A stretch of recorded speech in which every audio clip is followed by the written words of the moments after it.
Bonsoir Bouba, au centre de l'entretien de ce soir, la question de l'enjeu mémoriel pour un continent qui a subi la traite négrière et la colonisation pendant plusieurs siècles. Nous recevons le directeur de Mémoire et Partage, Karfa Sira Diallo. Bonsoir. Bonsoir Mahmoud Ibra. Vous êtes aussi l'auteur de cet ouvrage tout chaud qui s'intitule Sénégal-France, Mémoire d'alternance inquiète. C'est un ouvrage paru aux éditions L'Harmattan. Mais commençons par la naturalisation par le président français François Hollande de 28 tirailleurs sénégalais sur un total d'1 millier encore en vie. Cette décision va-t-elle dans le sens de votre combat pour la mémoire ? Tout à fait. Je crois que c'était important et essentiel, effectivement, que la France puisse réparer l'injustice qu'on subit et continue de subir, d'ailleurs encore, des centaines et des centaines de nos parents, de nos grands-parents, qui vivent encore dans des conditions extrêmement difficiles, qui se sont battus pour la liberté, pour l'égalité, souvent de force plutôt que de gré, puisqu'il faut savoir qu'à l'époque, nous étions dans la colonisation, mais que malheureusement, ces centaines d'hommes, aujourd'hui, sont obligés de végéter quelque part dans les foyers de la région parisienne ou bien dans leur village, avec très peu de reconnaissance de l'État français.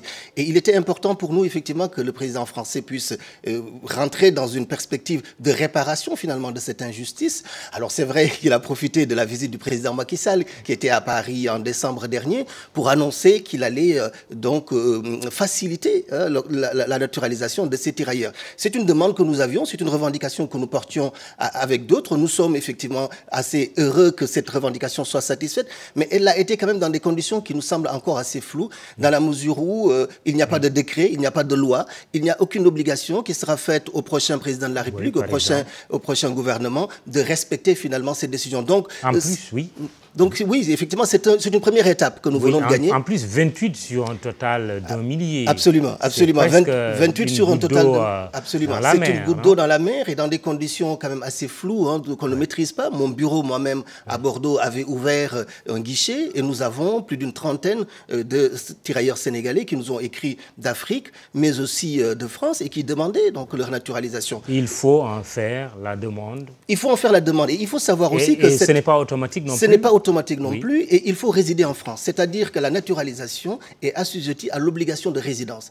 Les tirailleurs sénégalais, ils sont nombreux à nous avoir saisis, qui résident dans nos villages, que ce soit au Mali, en Guinée ou au Sénégal, mais ces tirailleurs-là ne pourront pas bénéficier de cette naturalisation tant qu'ils ne résident pas en France. Donc on voit bien que le combat n'est pas fini. Il y a une première étape, mais qui n'est pas finie, dans la mesure où, d'abord, le prochain président français peut ne pas se sentir obligé de respecter une promesse, parce que c'est une promesse présidentielle de François Hollande. Quelque part, c'est vrai, je l'ai dit quelque part, que c'est une sorte de cinéma un peu républicain. Un président qui ne sera plus en fonction le mois prochain organise une manifestation pour redorer son blason et quelque part pour marquer les esprits. Et nous pensons qu'il faut continuer à se mobiliser, d'abord pour que ce soit étendu à tous les tirailleurs sénégalais, qu'ils soient résidents ou non, mais aussi à leur famille, puisque la nationalité est quelque chose qu'on peut transmettre à sa famille.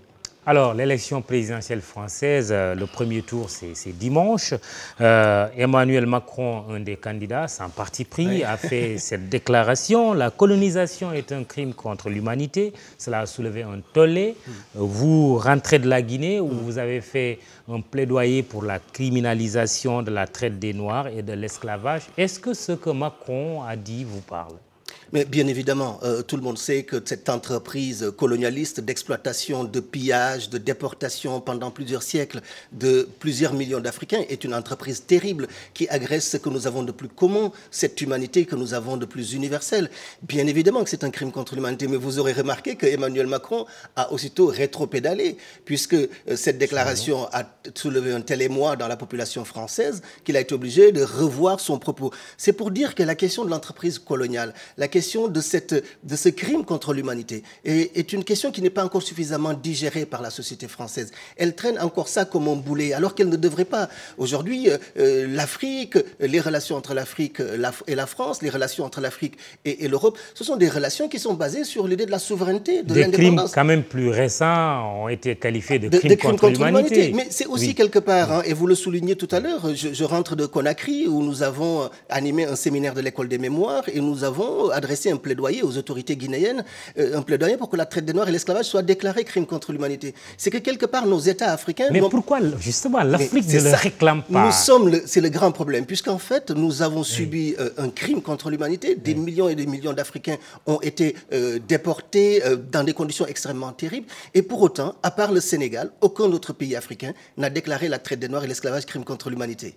Et c'est ça le problème. C'est-à-dire que nous ne pouvons avoir de respect vis-à-vis de notre mémoire que si nous-mêmes nous sommes en capacité de la respecter, si nous pouvons nous-mêmes inscrire dans notre corpus législatif et judiciaire le souvenir de ces crimes, mais non pas comme un boulet qu'on traîne, mais au contraire comme une ressource pour comprendre le monde, pour le transformer, pour aller vers plus de justice. Parce que la brutalité et l'exploitation n'ont pas fini dans le continent. Et pour nous, c'est un enjeu qui est extrêmement essentiel. Et on voit bien en France que c'est un problème qui n'est pas encore totalement réglé, puisque la France s'agrippe encore sur ses relents de colonisation, s'agrippe encore sur un relent d'une sorte de supériorité occidentale qu'elle voudrait installer partout dans le monde. Et on voit bien qu'aujourd'hui qu'elle est concurrencée et que l'Afrique aussi notamment veut aller de l'avant. Mais ça ne peut se faire que sur des bases mémorielles nouvelles, sur un imaginaire nouveau qui soit un imaginaire qui respecte et qui met à égalité toutes les mémoires. Ça va donner lieu à quoi précisément?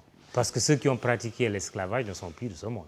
Ceux qui ont pratiqué l'esclavage ne sont plus de ce monde, mais les États sont toujours de ce monde. Ouais. On a en principe la continuité des États. On connaît les États qui se sont enrichis grâce à la traite des Noirs et l'esclavage. Je vis dans une ville comme Bordeaux. Ouais. À Bordeaux, on voit les signes de la richesse et de la prospérité que nos ancêtres ont contribué à installer. Donc, reconnaître la mémoire de la traite des Noirs et de l'esclavage, c'est pas être dans la repentance. C'est pas être dans la victimisation. C'est pas même pas être dans la diabolisation. Mais être dans la réparation. C'est être dans la réparation. Sous quelle forme? Elle peut prendre des formes diverses. Ça peut être des réparations financières. Personnellement, je n'en suis pas très favorable, puisque un crime comme celui-ci ne se répare pas par de l'argent. Mais il peut y avoir des programmes éducatifs d'ampleur internationale, un fonds qui soit mis en place au niveau de l'éducation, au niveau de la pédagogie, parce que moi je crois à la vertu de la pédagogie, à la vertu de l'enseignement. La barbarie n'est pas sortie de ce monde, malheureusement. On voit en Afrique du Sud, il n'y a pas très longtemps, des Africains ont été pourchassés. On voit ce qui se passe dans les pays du Maghreb, quelque part. Il y a encore des relents de cette image du noir qui nous empêche réellement de nous émanciper et d'être libres. Et pour nous, il est essentiel que la mémoire soit un paramètre et une ressource qui nous permettent de comprendre notre monde et de pouvoir dialoguer avec les autres sans aucun complexe. Et vous avez espoir que la traite des Noirs, la colonisation seront reconnus comme crimes contre l'humanité dans un futur proche? J'ai espoir. Vous savez, le Sénégal l'a reconnu. C'était l'ancien président Abdoulaye Wade qui l'a fait en 2010. Ouais. Chaque année, le 27 avril, dans quelques jours, nous allons célébrer le souvenir donc, de ce crime contre l'humanité et puis surtout le souvenir des résistances. Reconnaissance par la France surtout. La reconnaissance par la France. Mais la France a reconnu la traite des Noirs et l'esclavage crime contre l'humanité. Ouais. C'est la colonisation qui... La colonisation, oui, on est bien d'accord. Pourquoi la colonisation n'est pas reconnue crime contre l'humanité? Mais parce que la France a envoyé dans les anciens domaines colonisés, et notamment en Algérie, des centaines de personnes. Et ces gens ont l'impression, et il faut le comprendre aussi, qu'ils ont participé au développement de ces colonies-là. Et je pense que ce qui est essentiel, c'est de leur montrer qu'il y a une part d'humanité qui a été détruite aussi dans cette entreprise coloniale, mais de le faire sans acrimonie. On n'a pas besoin de calomnier, on n'a pas besoin de rentrer dans une perspective de diabolisation. On a besoin juste que ces crimes-là, que ces torts-là soient réparés et qu'ils soient réparés dans le respect. La marche pleine citoyenneté que vous venez de boucler par rapport à l'élection présidentielle française, c'était pour dire quoi aux différents candidats? Écoutez, c'est une marche effectivement que nous avons démarrée le 18 mars dernier à Bordeaux, donc de Bordeaux à Paris. Moi, je crois beaucoup à la vertu du voyage, parce que le voyage, ça forme. Et vous savez, les mémoires, ça s'incarne dans des territoires. Et le principe de cette marche, c'était de dire que finalement, toutes ces mémoires-là, elles se valent. On avait 15 villes que nous avons traversées, de Bordeaux à Paris, et chaque étape de ces 15 villes était un lieu de mémoire de l'histoire nationale, de la France, mais aussi de l'humanité. L'histoire des Premières Guerres mondiales, l'histoire des communautés comme les communautés ziganes, l'histoire des communautés maghrébines, l'histoire des communautés africaines, l'histoire de la communauté juive. Et puis également rendre hommage. Vous savez, la France vient de subir hier, un policier a été lâchement assassiné aux Champs-Élysées, mais aussi témoigner notre solidarité à ces policiers-là. C'est pour montrer finalement que ces mémoires-là, nous n'avons pas à les opposer les unes aux autres. Nous avons besoin véritablement que ces mémoires puissent dialoguer ensemble, qu'elles puissent se partager.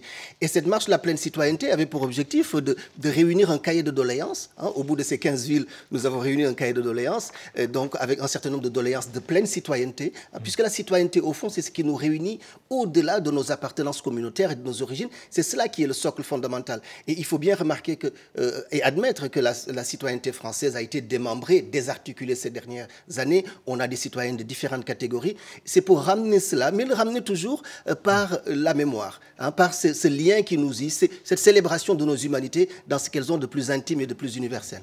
L'attentat de jeudi, vous l'avez évoqué, sur les Champs-Élysées en France, avec un policier qui a été tué, l'assaillant qui a été abattu.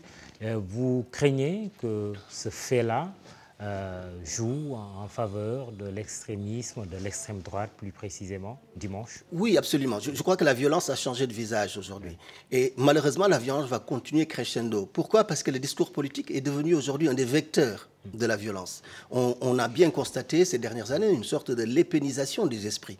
C'est-à-dire que toute cette idéologie, toutes ces politiques d'extrême droite que le Front National était le seul à porter sont aujourd'hui des politiques qui sont transversales. On est allé jusqu'à ce que François Hollande, l'année dernière, veuille une déchéance de la nationalité, c'est-à-dire veuille reprendre dans son programme d'un gouvernement de gauche une mesure, une promesse que le Front National agitait. Donc effectivement, cette tension sécuritaire qui existe en France, qui est toute nouvelle, va jouer fondamentalement sur l'élection présidentielle, j'en ai bien peur, et effectivement va favoriser plutôt tous ces extrémistes de droite et d'extrême droite, c'est-à-dire tous ces gens qui sont persuadés que la différence est une menace en France, qui refusent l'idée que la France puisse aujourd'hui être une France multiculturelle, une France mosaïque qui accepte toutes les composantes de sa population. Justement, vous allez voter dimanche, vous assumez votre binationalité.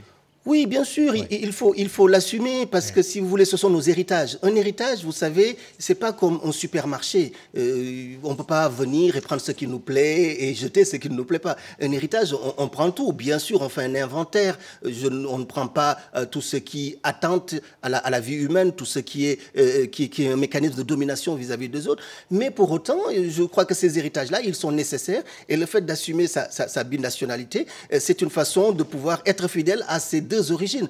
Autant je travaille, je m'investis et j'essaie de me battre pour que la France puisse être plus humaine, autant je me bats et je m'investis pour que le Sénégal puisse être plus humain. Parce que pour moi, ce sont les deux mamelles de mon identité qui me font aujourd'hui et dont j'ai besoin. Votre ouvrage, justement, Sénégal-France, mémoire d'alternance inquiète, paru aux éditions L'Harmattan, sélection de chroniques sur l'actualité sénégalaise et française entre 2012 et 2016. Vous y parlez de politique, d'économie, de social, mais aussi de culture. Pourquoi ce lien entre la France et le Sénégal? C'est toujours par fidélité. Oui. C'est toujours par fidélité à ces deux pays qui m'ont beaucoup apporté. Le Sénégal m'a nourri. J'ai fait mon droit entièrement ici à l'Université de Dakar. Je suis devenu père en France. Je suis devenu responsable véritablement en France. Donc, ce sont deux pays qui sont extrêmement importants dans mon identité, mais aussi deux pays que je veux interroger dans un point de vue critique. J'ai été directeur de publication de CNews.com pendant 5 ans.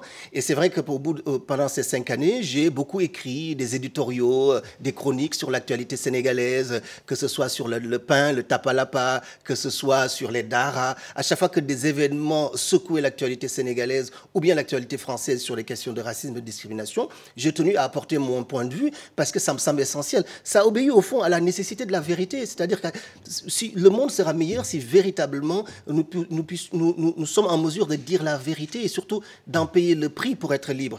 Et c'est ce besoin de liberté, ce besoin aussi d'être dans l'échange et le dialogue avec mes concitoyens sénégalais comme français qui explique que ce livre intervient donc dans mon parcours et aujourd'hui que je le présente ici. Dernière chose, Karfa Sira Diallo, la ville de Dakar devrait organiser normalement la 3e édition de la Journée nationale de la commémoration de la traite des Noirs le 27 avril. Vous en êtes où?